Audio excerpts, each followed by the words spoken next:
This channel has been chugging along since 2014, and I reviewed a lot of adventure modules, many from the earliest days of Dungeons and Dragons, and a lot of comments I get are, "Hey Captain, what are your top 10 favorite old school modules?" Well, this video answers that question. Come with me now as I count down my top 10 favorite modules from the early days of Dungeons and Dragons.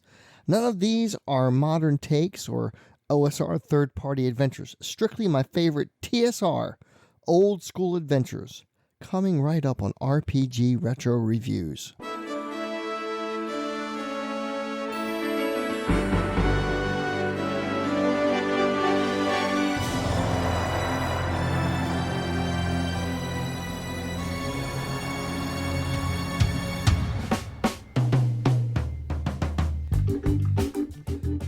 Hello everyone, I'm Captcorajus and I review old school modules and games and try to give them a fun and informative analysis. This week, I'm taking a look at my top 10 favorite modules from the early days of TSR.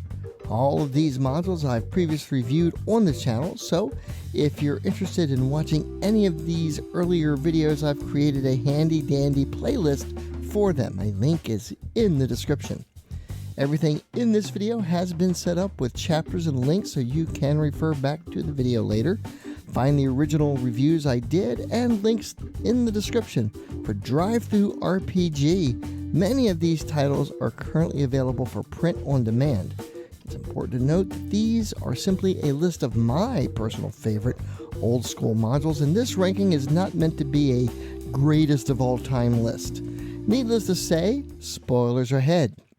So without further ado, let's get into it, starting with number 10, The Hidden Shrine of Tomoe-kan, published in 1980 for the first edition of the AD&D game and originally created for the Origins 1979 tournament. What's not to love here? An ancient ziggurat pyramid based on Mesoamerican architecture and iconography. Tricks and traps abound as your trap party tries to find their way out of this deadly maze. Along the way, you'll discover the tomb of Hurakan, god of the flood. Check out the included drowning rules. Along with the Mesoamerican flavor, you also get a book of beautifully illustrated graphics to show the players the horrors they face in gorgeous black and white detail, with artwork provided by Earl Otis, Jeff D., David S. LaForce, David Sutherland, and Gregory K. Fleming. This adventure offers a haunting and surreal experience.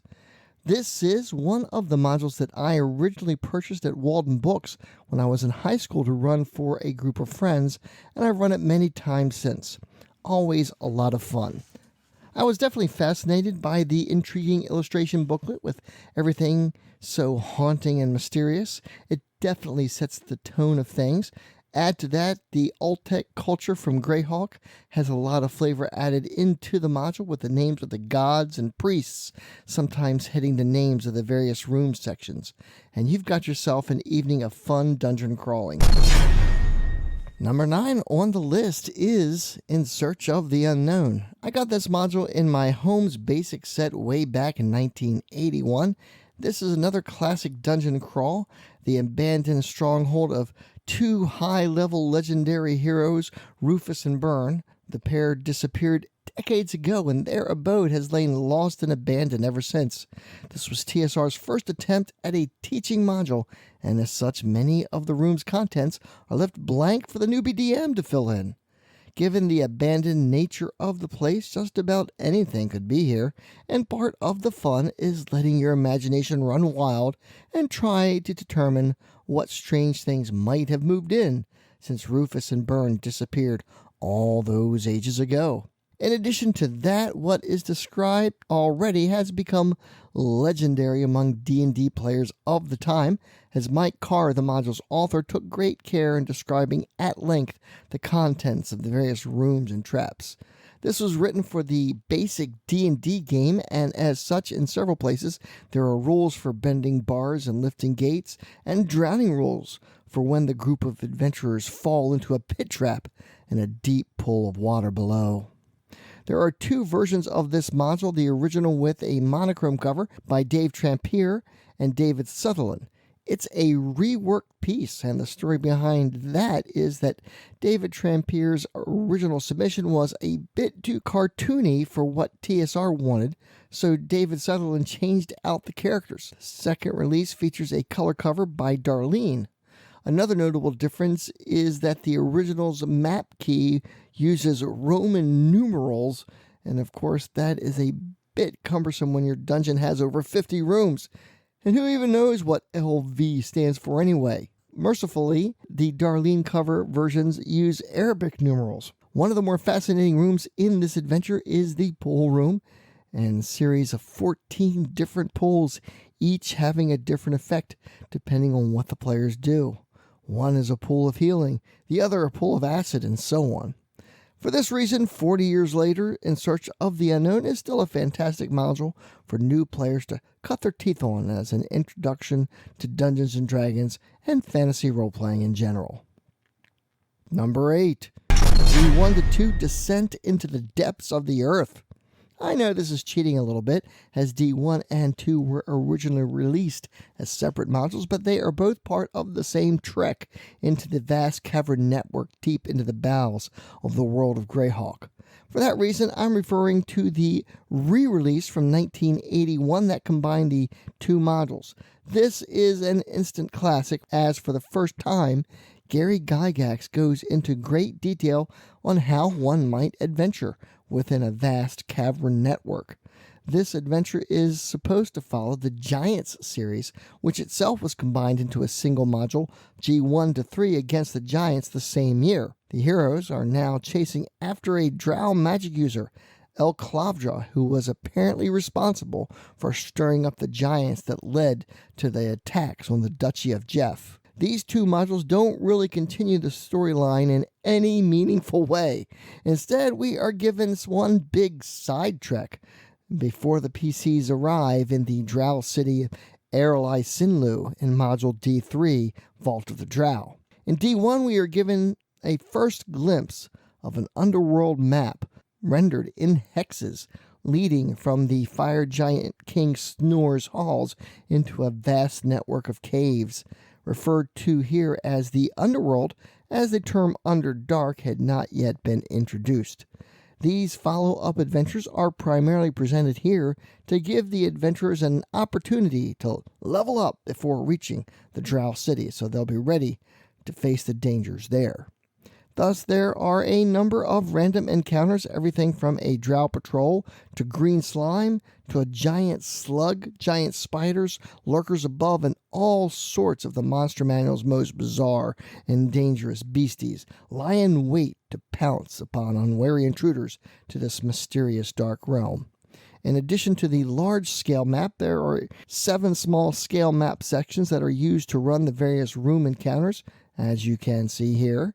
The highlight of the D1 module is the discovery of a vast cavern network, here represented by 2 dark hexes in the large-scale map, and a 2-page blue map is provided on the cover. The heroes can discover a massive array of creatures, trolls, orcs, troglodytes, and even a sleeping lich, all lie awaiting discovery by unwary adventurers.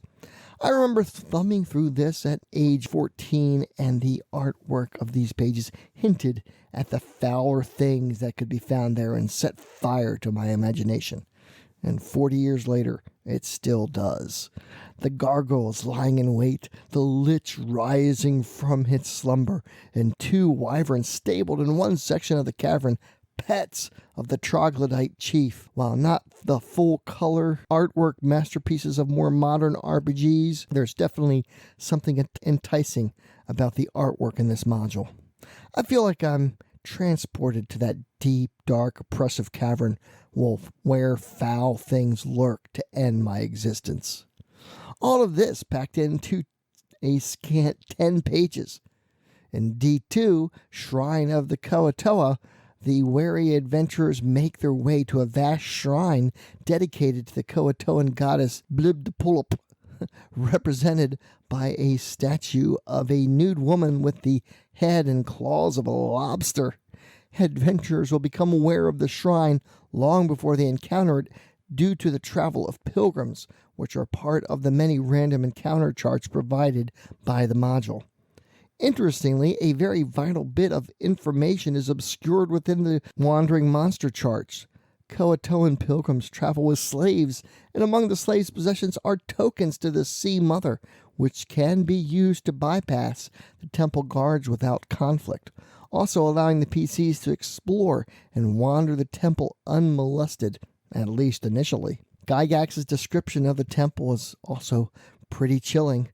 Greenish phosphorescence from lichens, coupled with a grayish luminosity from slug-like creatures the size of a fist, which crawl everywhere and give the area an undersea appearance, and a strange salt tang lingers in the air. There's also a 2-page cover map detailing the vast underground shrine. Interestingly, there's no plot or reason for any of this, or anything encountered thus far, merely things discovered during exploration. Exactly what happens and why is left entirely up to the players and their interactions with the NPCs as provided by the DM. For me, this just opens the door to endless possibilities rather than narrowing it to a specific provided by the module.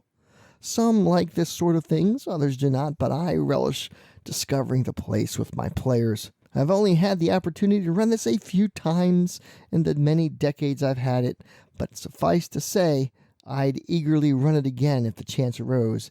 This is a classic of old school gaming. Speaking of classic, this brings us to number 7 on the list, The Ghost Tower of Inverness by Alan Hammock. Hammock's other notable adventure module viewers are probably familiar with is A3 Assault on the Area of the Slave Lords. This is another one of those funhouse dungeons where things don't make a lick of sense, but it's fun anyway. The flimsy involvement of the PCs has the Duke of Ernst, a territory in the world of Greyhawk, tasking the PCs to recover the Soul Gem, an item foreseen by the Duke's seer.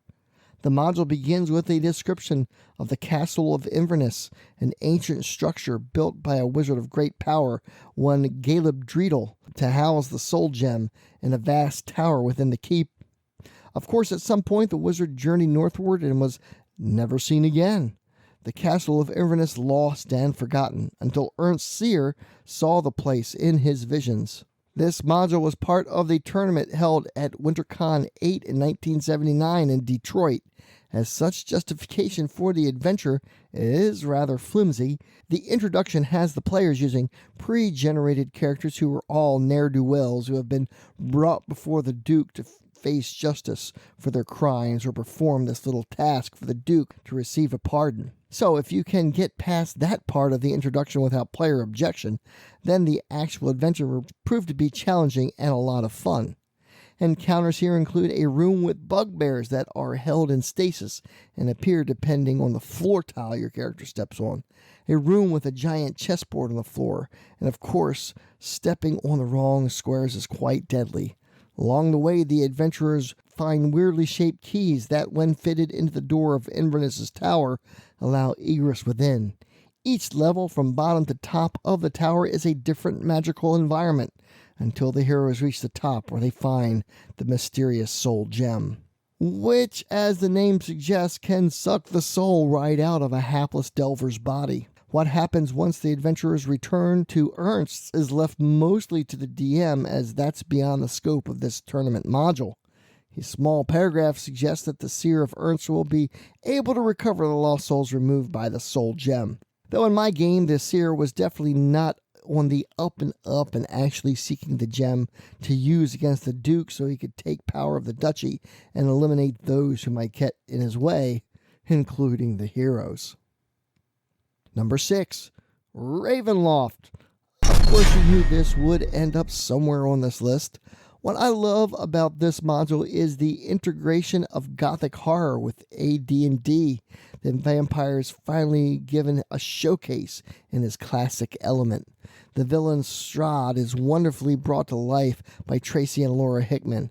He's devious. He has motivations well beyond defeating the player characters with his tragic romance backstory. It's also quite reworkable, with the DM certainly able to create and modify the backstory to suit their own campaign and tastes. Highlights of this adventure include wandering the cursed town of Barovia. Trapped by Strahd and his curse, the people have lost all hope of a normal life under the shadow of Castle Ravenloft.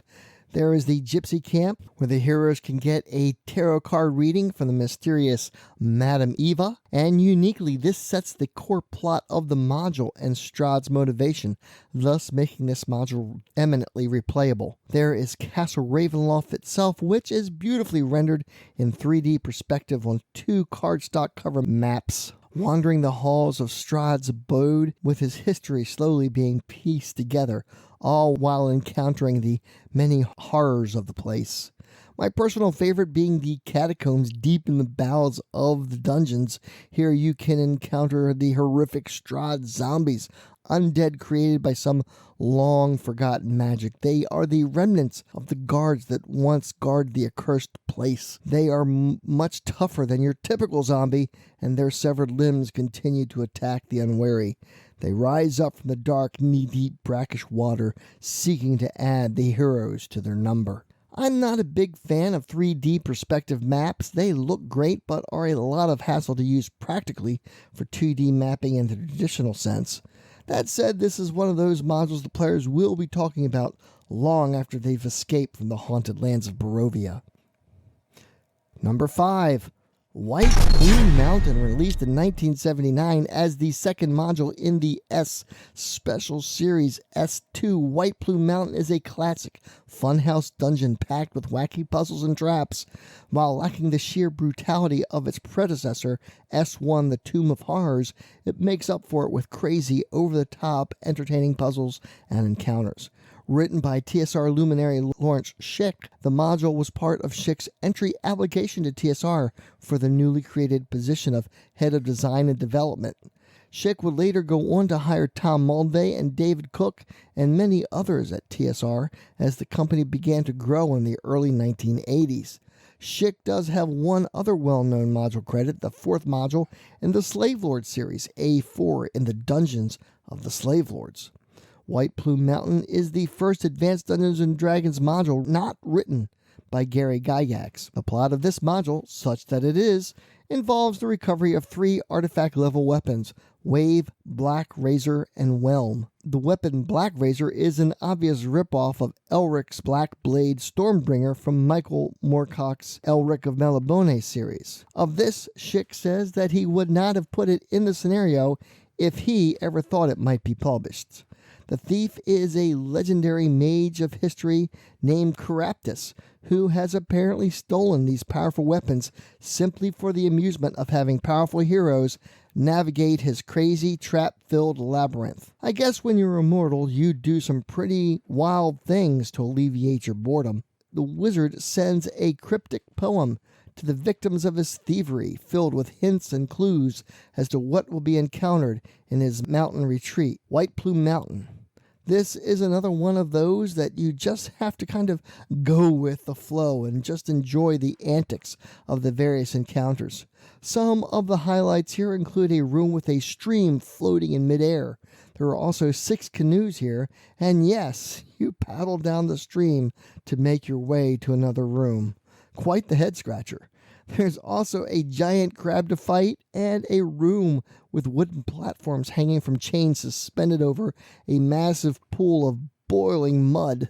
The most memorable encounter here, however, is the inverted ziggurat. Here you must navigate each section where there are giant crayfish, sea lions, manticores, and more before you can discover the artifacts you'll seek. You'll never discover the wizard Caraptus, however, or an explanation for his motivations for creating all of this. But that doesn't matter. This is all about just having fun, exploring a zany labyrinth, and trying to outsmart an immortal wizard. Number 4. The Tomb of Horrors. You either love it or hate it, but generations of players have pitted their wits against the dread lich Asirak and come up lacking. usually finding a quick, if not gruesome, death for their efforts. Unlike others on this list, Acererak didn't create this tomb for his immortal amusement. He created it to kill those who would dare enter his final resting place, and to that effort he was most effective. While some might rightly call this a killer dungeon, one could also say that Acererak does not suffer fools or the overly curious. This module was originally created by Gary Gygax to challenge, if not foil, two top-tier players in his campaign, Rob Kuntz and his character Rabelar, and Ernie Gygax's character Tensor. This was also a little something Gygax kept at the ready when he went to conventions, and players would dare to brag that their mighty characters were able to best anything the AD&D game had to offer. Thus, over the years, players have complained about this module being unfair or it's too hard. All valid complaints, but just because it's too hard for some doesn't make it a bad module. From a commercial standpoint, making a module that's too hard for most players would never be published today, but in the early days of AD&D, such things were possible. However, even if you never run it, let me suggest that every DM should take a look at it. This is Gary Gygax at his most devious and creative best. The layout of the tomb and the nature of many of the traps means that even the DM can't be sure exactly how the players will react and possibly overcome the challenges the tomb offers.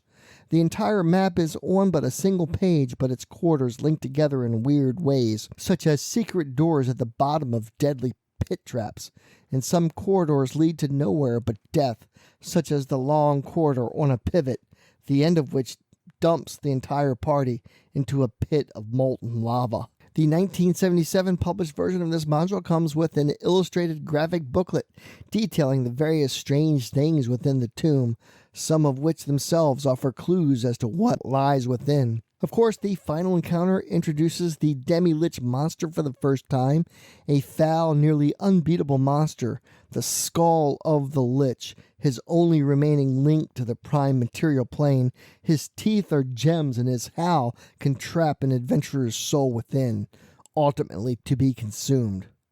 This module is most definitely not for everyone, but gosh darn, it sure is a lot of fun with the right group of players. Those who are able to take the inherent unfairness of the thing and think of it as a challenge to be overcome will have a great time here. If you're of the hack and slay variety of player, avoid this module at all costs.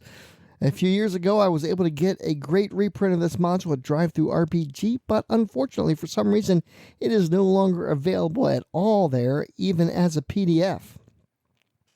Number 3. Isle of Dread, King Kong's Skull Island, and Sir Arthur Conan Doyle's Lost World sprinkled in with a bit of H.P. Lovecraft for good measure. This is an instant D&D classic.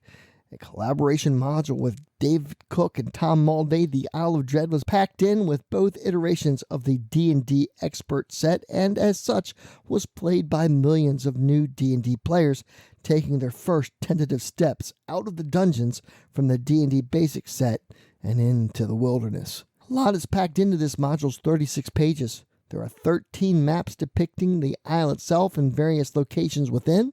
There are 16 new monsters, and the core adventure presented is only one of the many possible the island presents. There are pirates, dinosaurs, and a mysterious but friendly tribe at the village of Tenora that can provide a safe haven and base of operations for the heroes to venture out into the wider island in search of hidden treasures. There is a blank hex map so the players can explore and map the island as they go. The adventure culminates with the discovery of a plateau in the very middle of the island. Steep, jagged cliffs that rise 3,000 feet. There, explorers can uncover the true secrets of the island, a mysterious aquatic race called the Kapru, and their sinister schemes. This module also provides the first in-depth look at the known world, which would later morph into the Gazetteer series.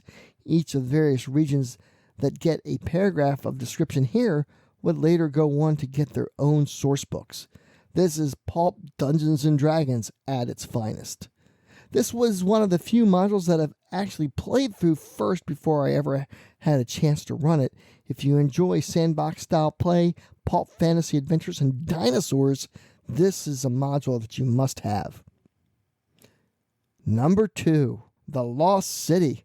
Another module by Tom Mulvey and part of his pulp fantasy trilogy, which includes not just the Isle of Dread, but also Castle Amber. Mulvey pulls out all the stops for a 100-room romp through a strange pyramid that is inadvertently discovered by the heroes while wandering lost in the desert. As they take shelter during a sandstorm, they discover a secret entrance into the pyramid's depths, and thus begins an epic descent into adventure. In addition to various traps and monsters, they uncover several warring factions within, all citizens of the lost city of Synodecia, a massive city that survives in a giant cavernous cyst beneath the pyramid. As the adventure proceeds, the lost adventurers will have the opportunity to join one of the 4 warring factions, the Brotherhood of Gorm, the Magi of Uzamagaris, the warrior maidens of Madora, or perhaps the evil priests of Zargon, and quite possibly end the conflict that has plagued the city for generations and led to its horrific decay. Of course, before they can do that, they'll have to traverse to the lowest level of this vast labyrinth and face the vile creature Zargon, a Lovecraftian-style monstrosity that is primarily responsible for the decline of the Synodician civilization. Of course, the priests of Zargon are hardly going to sit about idle while the heroes slay their god, so the heroes will definitely have to recruit allies to their cause. This module is a pulp adventure dungeon crawl, but also offers a lot of opportunity for role-playing and expansion long after the included rooms have been explored and the evil Zargon defeated.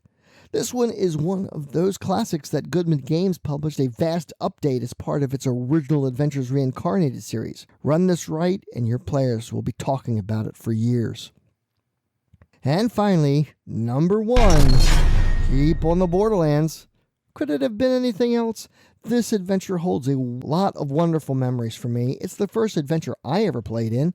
It's one of the first adventures I ever ran as a DM, and it's the first adventure I ran for my kids many years ago when they expressed interest in playing D&D, included originally in the Holmes Basic set when the basic game was reorganized in 1981 by Tom Mulvey and David Cook. It came with the basic set again, and thus has probably been played by more people than any other module. What's not to love here? An epic keep, the last bastion of law and justice in a wilderness surrounded by bandits, lizardmen, and other foul monsters of the surrounding wilderness.